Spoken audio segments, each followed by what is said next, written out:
I'm John Oliver, host of Last Week Tonight's YouTube channel. We were off this week in observance of Independence Day, or as they call it where I'm from, the Day of Colonial Aggression. This past week, I'm guessing, brought Supreme Court rulings, international conflict, and 7,000 total hours of Major League Baseball games, or in layman's terms, 3 Major League Baseball games. Take that, America's pastime! But the most important story from the past 7 days was, of course, fireworks. We in America love fireworks. Why? Well, because they're like sparkly guns you can shoot at the sky.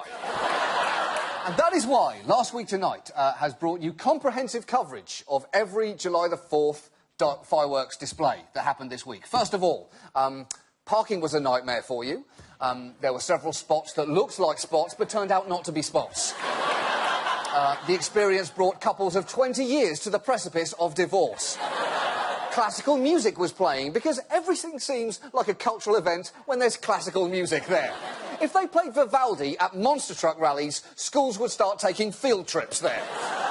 The fireworks themselves proceeded mainly as follows. One red one, exploded.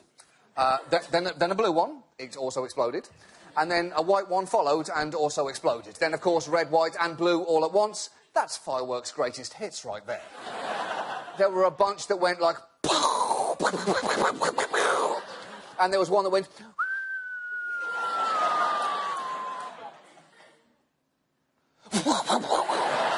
and that last one's my favourite. I love a slow explosion. It reminds me of watching video of John McCain over time. But, there's... then there were some more regular ones. At this point, the spectators began checking their watches, and then towards the end, a whole shit ton of fireworks all went off at the same time, almost as if the guy running the fireworks said, "Fuck it, let's do them all, I've got American Idol DVR'd."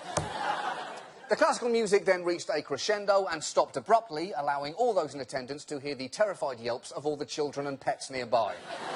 Everyone then applauded like the fireworks were going to take a bow. Then they all stood up, walked back to their terrible parking spots and made the silent agreement not to think about fireworks at all until next 4th of July, when they perform this exact ritual again. And that, ladies and gentlemen, is what makes America great. The ability to wholeheartedly embrace excitement while letting disappointment and failure slip away as quickly as you can. That's it. Shotgun yourselves a can of Bud Light. USA!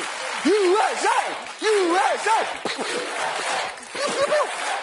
We'll be back next week at 11 with a Keep Chanting! Keep Chanting!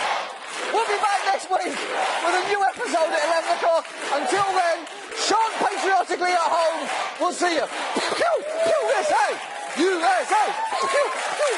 Hello there, I'm John Oliver, host of Last Week Tonight. It is January the 3rd. And we are still on hiatus, but I wanted to take this opportunity to wish you all a Happy New Year, which is something you can still do for another day or two before people start to think you just came out of a week-long blackout. Also, I would like to talk to you about New Year's resolutions. The exact middle ground between lying to